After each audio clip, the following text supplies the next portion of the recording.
यदि क्वेश्चन में कोई कन्फ्यूजन हो तो आप हमें कमेंट कीजिए। थैंक्स। वेलकम स्टूडेंट्स, आप पढ़ रहे हैं फाइनेंशियल अकाउंटिंग, चैप्टर है ब्रांच अकाउंट। क्वेश्चन नंबर 16 है, 1 से 15 तक ये अपलोड हो चुका है। आइए 16 नंबर में देखते हैं क्वेश्चन क्या कह रहा है। क्वेश्चन कह रहा है स्टॉक एंड डेटर्स मेथड। ठीक है, मतलब आपको स्टॉक भी निकालना होगा, स्टॉक अकाउंट खोलना होगा, डेटर्स अकाउंट भी खोलना होगा। इसके अलावा क्या कह रहा है, एक कंपनी जिसका मुख्य कार्यालय कोलकाता से है, इसकी एक शाखा नई दिल्ली में है। शाखा को माल लागत प्लस 33.1/3% पर जो बिक्री मूल्य पर भेजा जाता है। इससे पहले हम बताए हुए हैं, जब क्वेश्चन में दिया रहे लागत प्लस 33.1/3, तो ऐसे कंडीशन में जो माल होता है ना, जिसे यहाँ लिखा हुआ है शाखा को माल भेजा, बीजक मूल्य है ये 4,80,000 है, इसको हम क्या करेंगे 1/4 से गुना कर लेंगे। ऐसा करने से जो एक्स्ट्रा प्रॉफिट मिला हुआ है 33.1/3 वो निकल जाएगा। ठीक है, उसको हम क्या करेंगे अपोजिट साइड लिख देंगे। ठीक है ना। इसमें करना क्या सब है, आपको शाखा स्टॉक खाता, शाखा डेटर्स खाता, शाखा समायोजन खाता तैयार करना है, ताकि वर्ष 13 के लिए शाखा का शुद्ध लाभ ज्ञात हो सके। चलिए, सबसे पहले आपको इसमें तैयार करना है ब्रांच स्टॉक अकाउंट। स्टॉक हम क्यों बनाते हैं, ताकि हम यह जानना चाहते हैं कि मेरे पास ये कितना स्टॉक था, कितना आया, कितना गया, कितना बचा हुआ है। ये देखते हैं, यह new Delhi branch stock account.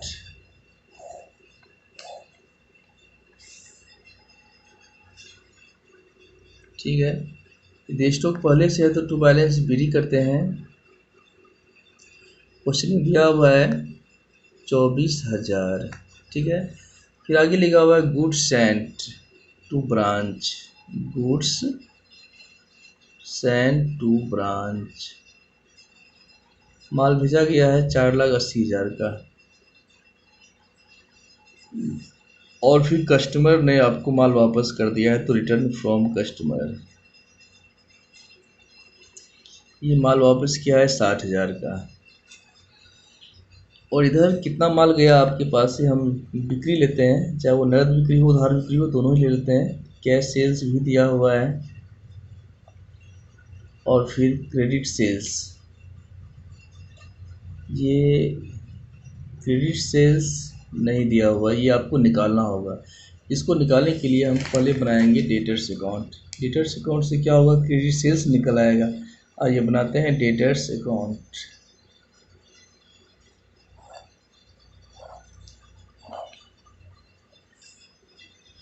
Debtors assets है तो टू बैलेंस बीडी करेंगे हम। इसका ओपनिंग बैलेंस दिया हुआ है 30,000। इसके बाद लिखा हुआ है कि शाखा के देनदारों की चेक और प्रतिष्ठा हो गए हैं। बिल जो है डिजॉनर हो गया है, जो चेक दिया था हमको क्या हो गया, वापस चला गया, डिजॉनर हो गया है। कितने का, ये है 5,000 का। ठीक है, आगे डिटेल्स ने गुड्स रिटर्न किया है, गुड्स रिटर्न, हम जो माल बेचे थे ना उसमें से 60,000 का माल वापस कर दिया है हमने, उसको डिस्काउंट दिया है और कुछ रकम डूब गया, जिसको बोलते हैं बैड डेप्ट। डिस्काउंट 1,000 है, बैड डेप्ट 1,500 है। ठीक है, ऑडिटर से प्राप्त हुआ है बाय कैश, दिया हुआ है कलेक्शन फ्रॉम, देनदारों से वसूली 2,70,000।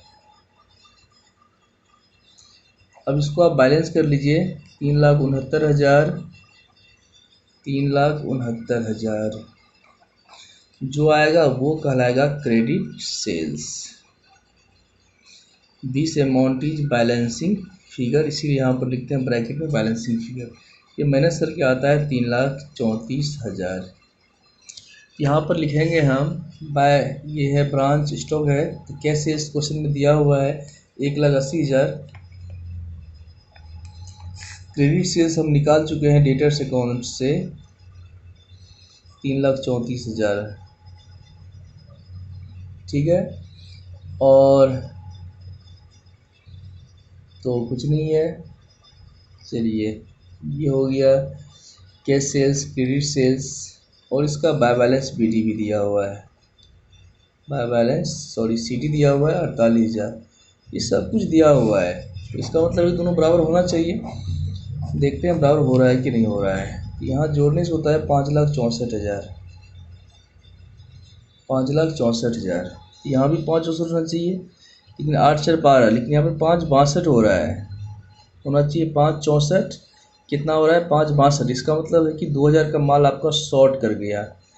इसको लिखेंगे हम शॉर्टेज, मतलब कमी हो गया। ये बैलेंसिंग फिगर है, ये हानि है आपके लिए, ठीक है ना। तो ये था ब्रांच स्टॉक अकाउंट, ये था ब्रांच डेटर्स अकाउंट। आगे आपको क्वेश्चन कह रहा है, इसमें आपको क्या करना है, branch adjustment account. Branch adjustment account ये होता क्या है, जरा से पहले इसको समझते हैं। एडजस्टमेंट का मतलब है कि जो भी गुड्स हेड ऑफिस से आया है ना, यहाँ देखिए ध्यान से। एडजस्टमेंट का मतलब है जो भी गुड्स हेड ऑफिस से आया हुआ है, जैसे 24,000 आया हुआ है, 24,000 का रियल प्राइस कितना है, क्योंकि इसमें जो है ना 33.1/3% अधिक मिला हुआ है, तो उसी को एडजस्ट करना है, वही फिगर लेके हम काम करेंगे। तो जो भी डीआर में है उसको हम यहाँ पर लिखेंगे, ब्रांच एडजस्टमेंट के सीआर में डाल देंगे हम, और यहाँ पर जो स्टॉक बचा हुआ है जो सीआर का है ना, उसको हम डीआर में डाल देंगे। ये ऑटोमेटिक एडजस्ट हो जाएगा। कैसे, आइए देखते हैं। जैसे ओपनिंग स्टॉक है 24,000 है, तो हम बोले हुए हैं कि 33.1/3 लिखा रहे, तो इसको हम 24,000 को क्या करेंगे, हम 1/4 से गुना करेंगे, 4×6 = 24। इसका मतलब है कि इसमें 6,000 रुपये एक्स्ट्रा मिला हुआ, ये प्रॉफिट आपके लिए। इसी प्रॉफिट को एडजस्ट करना है, इसको लिखेंगे हम सीआर वाले भाग में, क्या बोल के, stock reserve by stock reserve. कितना, 6,000। आगे जो गुड्स सप्लाइड हुआ है आपको, गुड्स सेंट टू ब्रांच, कितना हुआ है, यहाँ देखिए ये 4,80,000 है। 480 को आप क्या कीजिए, 1/4 से गुना कर दीजिए, तो बच चुका 48। ये हो जाएगा कितना, 1,20,000, ठीक है ना, 1,20,000। इसको बोलते हैं लोडिंग चार्ज, ठीक है। और तो इधर कुछ नहीं है। अब यहाँ आइए, सीआर में क्या सब है, सॉरी हाँ, सीआर में जो है सेल्स है, शॉर्टेज है नहीं, तो क्लोजिंग स्टॉक है 48,000। तो 48 को हम क्या करेंगे, 1/4 से गुना कर लेंगे, बढ़ चुका 48, ये हो गया 12,000। यहाँ पे टू स्टॉक रिजर्व कितना, 12,000। और जो आपका माल शॉर्ट हुआ है, शॉर्टेज, उसमें कितना मिला हुआ था, तो ये शॉर्ट निकाले थे हम लोग 2,000 का 1/4, 4×5 = 20, ये हो गया 500। ये शॉर्टेज है 500, ठीक है। और तो कुछ नहीं है, ये हो गया 1,26,000, 1,26,000 माइनस कर देंगे हम 12,500, 1,13,500 आ जाएगा। ये कहलाएगा ग्रॉस प्रॉफिट। क्या कहलाएगा, ग्रॉस प्रॉफिट सीडी। इसको यहाँ ले आओ, बाय ग्रॉस प्रॉफिट बीडी। कितना, 1,13,500। अब जो भी हानि है, जैसे कि आपका माल शॉर्ट किया था 2,000 का, 2,000 में 500 आपने यहाँ ले आया डिफरेंस वैल्यू, बाद बाकी तो लॉस ही है ना आपके लिए 1,500 रुपये का। तो शॉर्टेज कितना है, 1,500 रुपया, ठीक है। और क्वेश्चन में ब्रांच एक्सपेंस दिया हुआ है, ब्रांच एक्सपेंस ये दिया हुआ है, शाखा व्यय नगद चुकाया गया है 53,500। आगे बैड डेब्ट्स रुपया डूब गया था आपका कुछ, और आपने डिस्काउंट दिया था, ये भी हानि है, ये पीएल के डीआर में आ जाएगा, ठीक है।